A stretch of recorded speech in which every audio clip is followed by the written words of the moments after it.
Hey everybody, welcome back, and now we are doing the next level where we have to transform into demon 3 times. Uh, hmm? you didn't give us any. It didn't give us any What? breakdown, like any break, any 10-second break. So that was kind of a shock. Not gonna lie. It was 10-second break in between videos. Come on. 10 seconds. Cal, a bit closer to the mic, please. Can't. Alright, Uh, so what did you need that extra 1.4 seconds for? Blowing my nose, possibly. I mean, you could blow your nose, just mute your mic. Is this 2 sick people? Yeah, I don't know what came about my like. It seemed like as soon as we got to recording, my nose started acting up. It sounds like you caught my cold. Yeah, I should probably move away from your basement. I thought you're supposed to be living in my walls. No, that is another schizo, okay? Okay.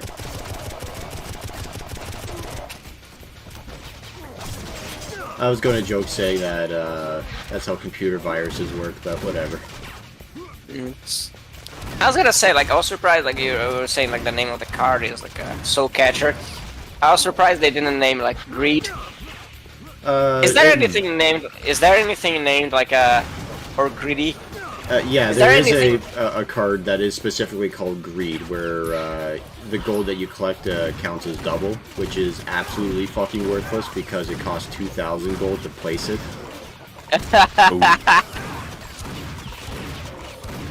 Self-defeating. Yeah, is there a... yeah, I was gonna ask if there is anything named as the 7 Deadly Sins in the... in this game. I don't think there's any, like, monsters or anything like that, but, as far as cards go, aside from, like, Greed... Yeah, no, there really isn't. I think that, Cal's probably more familiar with that. Like, you played, Devil May Cry 3, right? No, it's been a long time. Yeah, because I remember the enemies in that game, like the Mook enemies were named after the 7 Deadly Sins, and I think the weakest enemy in the game was called Pride. Yeah. Like the very basic Mooks you play on first mission are like are called Pride. Pride and Lust, although Lust I think are slightly stronger enemies. So, how does Sloth not take the cake for being the slowest piece of shit out of the bosses? Or the It's easiest? it's not the bosses, like the Mooks. Oh, the mooks. Yeah. So, Sloths, I think you're fighting mission through 3. And I think they are the enemies that teleport. oh, okay. Actually, it's funny that Capcom did that, because another thing that kind of reminded me of the 7 Deadly Sins thing is Dead Rising 3. They did something similar. Some of the psychopath boss fights they based off of the 7 Deadly Sins, and some of them were actually pretty interesting and creative on how they went about doing it, and then there was others that were like, yeah, this is absolute dog shit. What's that nice?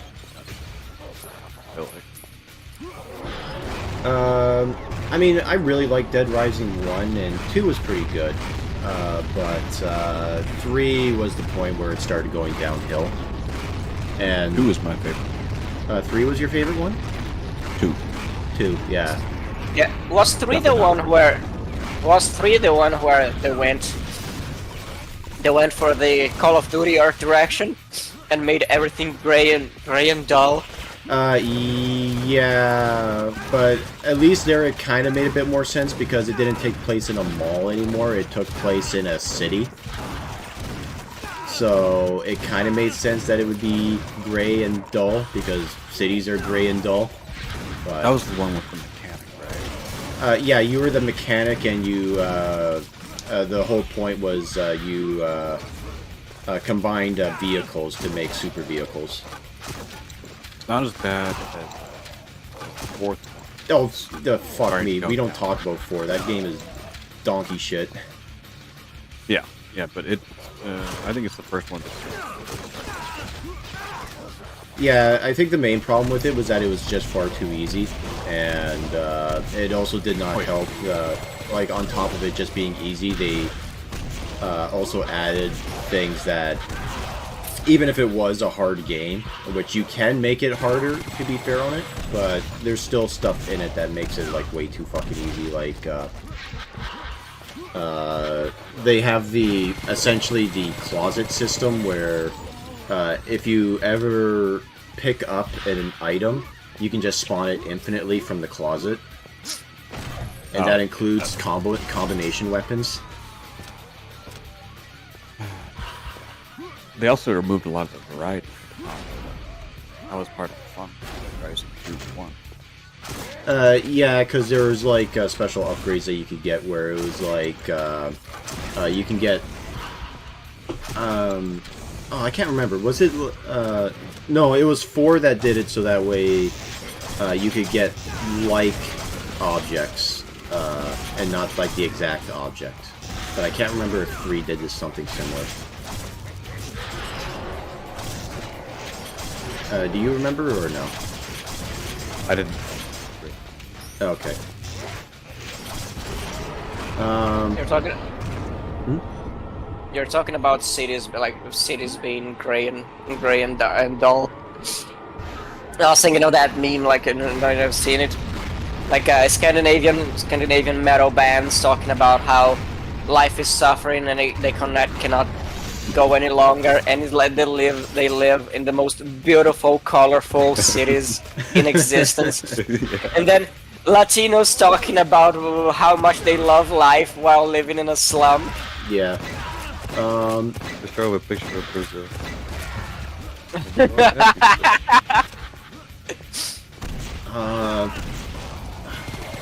Have you guys ever seen Metalocalypse? Yeah. I've seen scenes of it. Okay. It's a good show, but there was this one thing where Toki Wartooth, who his father was dying, and to try and avoid the fact of having to deal with his dad, decided to take his bandmates around his hometown of Scandinavia. And one of them was they went to a coffee shop, and they were looking up fun facts about Scandinavia, and they were like, "Oh man, did you know that Scandinavia has the lowest murder rate in the whole world?" And the one guy was like, "Wait, so you mean Canada has more murders in it per year than Scandinavia?" And he's like, "Yeah." And he's like, "Man, Scandinavia fucking sucks." And then they go to the first ever location as to where the first metal album shop in Scandinavia opened. And it's like, Tokyo was like, "Oh, hey, it's right over here." And it's like, "You mean that the old barber shop there?" And it's like, "No, the one next to it." And it's like, "Oh, you mean that cake shop over there?" "No, the one next to it." And it's like this really heavy metal fucking looking place. Like there's a picture of Baphomet. Yeah, right basically. Right after a really nice cake shop. Yeah, that's like literally how it went. I kind of got me. Scandinavian. I found a lot of it to be more positive. I used to listen to a lot of a lot of Got me in the mood for cake now out of nowhere. There's always room for cake. Yeah, no, I'm seriously thinking about after we stop recording, I'm gonna go buy some cake or something sweet. Like, it just got me a craving now. You're welcome.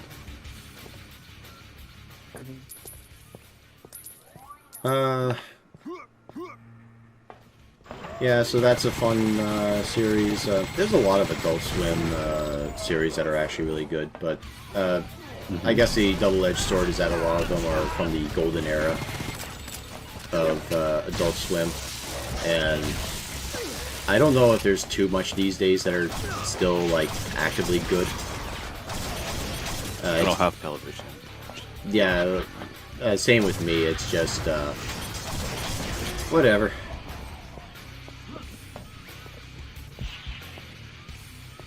If any of you guys know, please leave a comment. I'll leave one. I'll leave one if I know.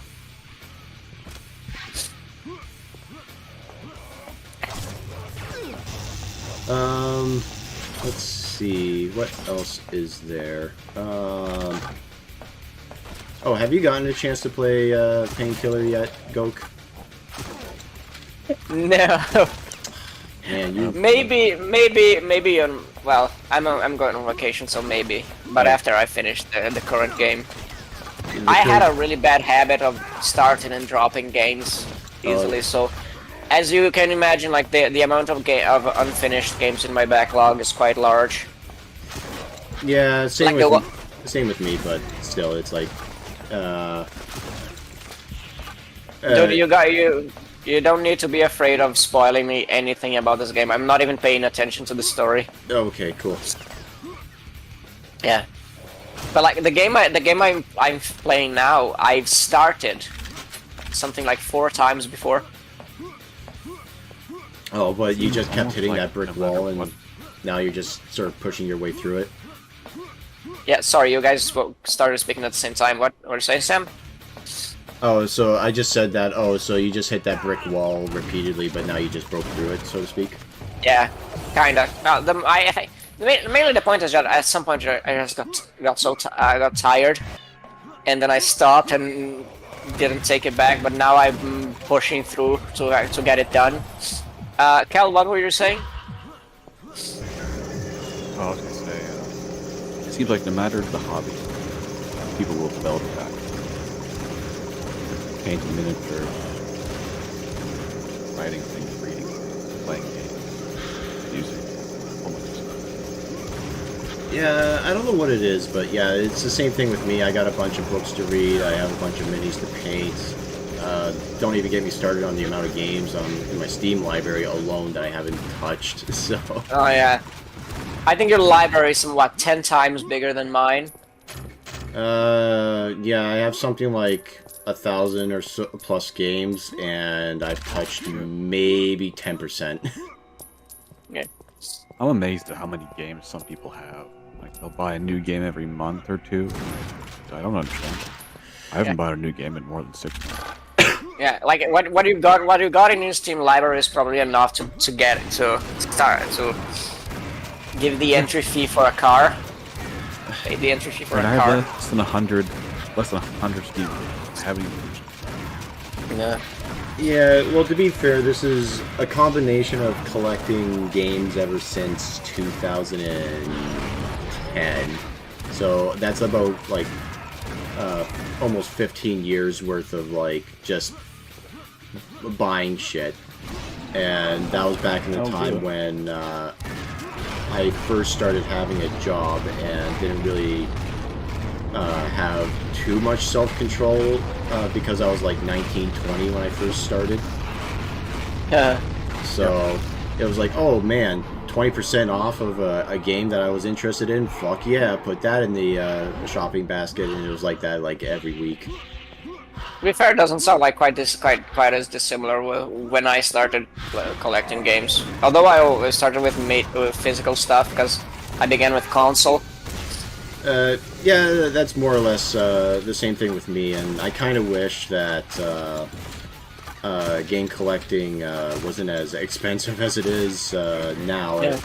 because back when I was in high school, it was very cheap, surprisingly, looking back at it. But Yeah. I didn't have a job, so like I really had to scrounge my pennies to buy something. Yeah. I think it was around like 2014 that things really went crazy with price of retro games. Like, Yeah, out of nowhere, games Yeah. got like 3 times the price, yeah, and like you couldn't find a sealed game for a decent price anymore. well, it wasn't It's even kind of like artificial sealed value. game. Oh, sorry. I'd say it's artificial value because the companies, they just stopped supporting older games. Consoles, library, printing. Closer to the mic, Cal. Nah, they don't make new editions. Stop supporting the games. It's frustrating. Yeah, but Older games are dying out. More than 90% of like PS2 and Xbox games no longer accessible online. yeah, it's but no, like to give an idea of like how absurd like prices of like old games have gotten. I remember back in high school, I saved up and was able to purchase Contra 3 for the Super Nintendo for $30. And if you were to try and find a copy of that game now, I can pretty much guarantee it's at least 100. Jesus Christ. And that's just the cartridge, right? Not the Yeah, the that's just card. Not even getting into like box and like manual. Yeah, because I like buying the box, the stuff in the box, and that goes for a crazy pricing nowadays. Yeah, Ridiculous. that's like buying a brand new car at that point. Yeah. But although one of my proudest achievements that I ever had was I did get a copy of Earthbound for the Super Nintendo. Oh. But what's even better is that it was just the cart. But years later, I was at a open flea market, and I was just going through like a box of like random game stuff where there's just like some random Genesis games and some specifically what I was going through was the strategy guides. And lo and behold, it was beat up and some of the pages were falling out, but I found a copy of the Earthbound strategy guide. And I pick it up, and as nonchalantly as I could get away with, I just sort of asked, "Oh yeah, how much is this?" And the guy said, "Oh, that $2." And I was like, "All right, here you go." And I'm sure if that guy realized what he did, he would be kicking himself so hard. Yeah. I do remember that even before the crazy inflation of retro games, Earthbound was going around here for 1,000. Yeah. But anyway, we are done the level, and we'll see you all next time. Have a nice night. Bye bye.